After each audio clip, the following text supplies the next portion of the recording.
Bienvenidos al Laboratorio de Pensamientos. Esto es un espacio donde vamos a someter a prueba la clase de pensamientos que están dando forma a nuestra vida. Así como somos lo que comemos, también somos lo que pensamos. Y si no te gusta lo que ves, si no te gusta cómo estás, que sepas de que estás a un solo pensamiento de poder cambiar tu realidad.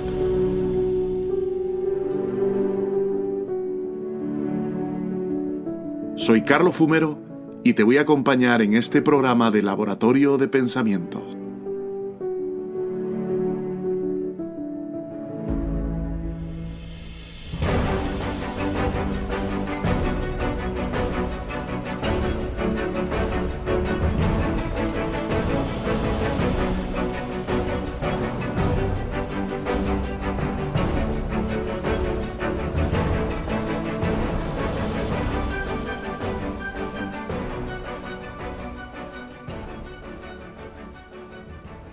Muy buenas y bienvenidos a este nuevo programa de Laboratorio de Pensamientos. Gracias Radio Solidaria y a cada oyente de este programa, de este podcast. El título de hoy es La amenaza del individualismo. La amenaza del individualismo. Y es que el individualismo se nos está colando por todas partes. Si tuvieses que definir tú en tus propias palabras qué es el individualismo, tal vez podríamos decir que es el pensar solamente en mí y no pensar en nadie más, es aislarme del resto. Bueno, pues esto es una estrategia que no es nada nueva. Jesús de Nazaret, hace ya un poquito más de 2000 años, dijo, concretamente en Mateo 12:25, dijo: todo reino dividido contra sí mismo queda asolado, y toda ciudad o casa dividida contra sí misma no permanecerá. Y esto el enemigo lo sabe muy bien y le está sacando provecho. ¿Habéis escuchado esa frase? Divide y vencerás. Funciona. El enemigo de nuestra alma, el enemigo de todo lo bueno, de todo lo bonito, el enemigo de la tierra, el mismo diablo, está aprovechándose de esto. Él está generando continuamente un individualismo que nos separa del resto, por lo cual nos está dividiendo. Un pueblo cuando se une se hace fuerte. Un pueblo cuando se divide se hace flojo.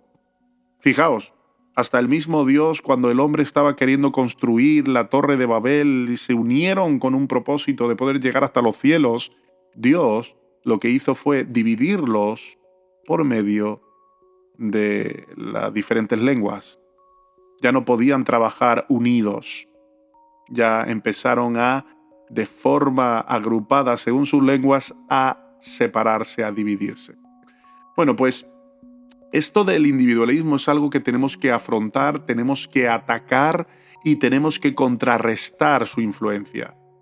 Fijaos, se nos ha metido en la iglesia y en nuestra forma de pensar. Muchas veces pensamos que somos salvos para irnos al cielo, como si la salvación fuese algo simplemente propio, mío. Voy a decir una frase para provocar un poco, pero es que Jesús no vino solo a salvarte a ti. Muchos pensamos que la salvación es algo exclusivamente para uno. Lo hacemos tan personal y tan individual que nos desmarcamos del propósito que tenía Jesús. Jesús no vino a salvarse solo a ti, porque Jesús, y concretamente hay varios pasajes, en Efesios 5:25, se nos dice de que Cristo amó a la iglesia y se entregó por ella. Cristo murió por su iglesia, Cristo murió por los suyos, Cristo murió para conseguir un pueblo de toda lengua, tribu y nación. Por lo tanto, la salvación se tiene que entender siempre en un contexto mucho más amplio que individualista. Él quiere una familia para sí. El fruto de su obra es una familia, una multitud. Por lo tanto, vamos a ser salvados en comunidad, vamos a ser salvados como iglesia, vamos a ser salvados como pueblo, no de forma aislada. Esta idea nos tiene que inmediatamente llevar a el sentido y la naturaleza y la razón por la que Jesús se inventó la iglesia.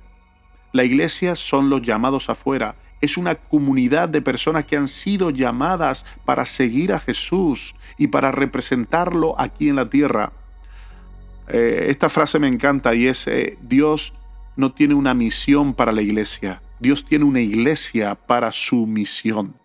Dios mismo está en misión, Dios mismo tiene una misión, pero Dios mismo ha creado y ha establecido una iglesia, y la iglesia sabemos que no es un edificio, ni una organización, ni una entidad. La iglesia es el componente de todos aquellos que son discípulos de Jesús, que se han sometido al señorío de Cristo y que forman parte de una gran familia. Eso es la iglesia.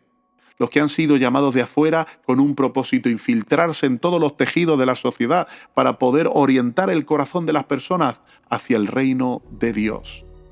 Pues el plan de Dios era salvar de forma comunitaria a un pueblo para sí. Hay muchos pasajes, dice Tito 2:14, para purificarse un pueblo propio celoso de buenas obras. Primera de Pedro 2:9, pero vosotros sois linaje escogido, real sacerdocio, nación santa, pueblo adquirido por Dios.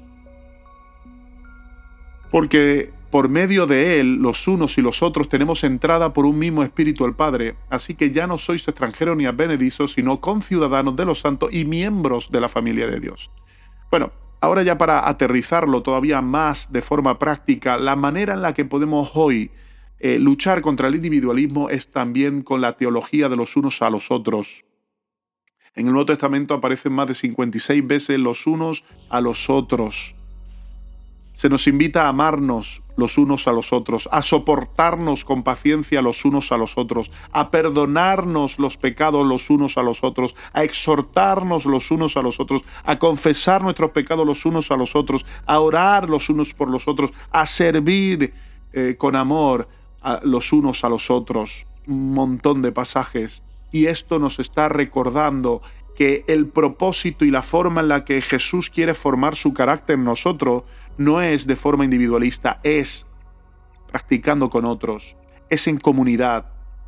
Por eso estamos hablando últimamente mucho de los grupos pequeños. Los grupos pequeños se convierten en el mejor escenario, en el mejor contexto, en el ecosistema donde podemos desarrollar el carácter de Cristo, porque podemos relacionarnos con otras personas como nosotros, con el mismo interés, con la misma inquietud de ser más como Jesús y aprenderlo a Él.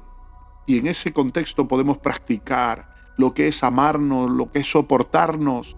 Dios, el objetivo de Dios es que a través de esas relaciones cotidianas podamos pulirnos y reflejarle a Él. Jesús dijo precisamente en Juan capítulo 17, cuando estaba haciendo esa oración magistral, está orando para que seamos uno, y de esta forma el mundo creerá y creerán que sois mis discípulos, porque os amáis como si fueseis uno. Es esta unidad la que va a crear convicción en otros de que en lo que estamos es algo genuino, auténtico y duradero. Por lo tanto, la mejor manera de afrontar y enfrentar el individualismo es uniéndonos, es empezando a tener un lugar donde pertenecer, donde hayan otras personas que tengan la misma inquietud espiritual para unirnos y hacernos espejo, exhortarnos, animarnos, acompañarnos y así poder crecer en la fe. Un grupo pequeño, una iglesia local, tienes que formar parte si quieres resistir al gran enemigo del individualismo. Jesús quiere salvar a un pueblo, recuérdalo, no solamente a ti. Y si estás viviendo una vida aislada, una vida donde piensas que todo lo que Jesús ha hecho es solo para ti, quiero invitarte a que te arrepientas, dejes de pensar así. Dejes de pensar así, porque el único que va a estar siendo engañado vas a ser tú mismo. Te estás autoengañando. Y Jesús quiere sacarte de ese engaño. La fe no es algo que se tiene que privatizar, es algo que se tiene que vivir compartida y compartido con otros. Por eso la iglesia es el invento de Dios para poder formar nuestro carácter. Los grupos pequeños es el lugar donde la iglesia desde el inicio en el Hechos vemos de que se reunían en el templo y en las casas y compartían y se mantenían unidos en la doctrina de los apóstoles. Eso les llevó a, en solo 7 capítulos, multiplicarse en 20.000. Por lo tanto, hemos sido llamados a ser discípulos de todas las naciones. En Apocalipsis se nos dice de que va a haber una gran multitud de toda lengua, tribu y nación adorando al Cordero. La forma de hacerlo es juntos, viajando juntos. Con esto te dejo en el programa de hoy. Recuerda las palabras de Pablo: en todo lo bueno, en todo lo honesto, en todo lo puro, en todo lo que hay virtud alguna, en esto mantened el pensamiento centrado. Contigo ha estado Carlos Fumero en el programa de Laboratorio de Pensamientos.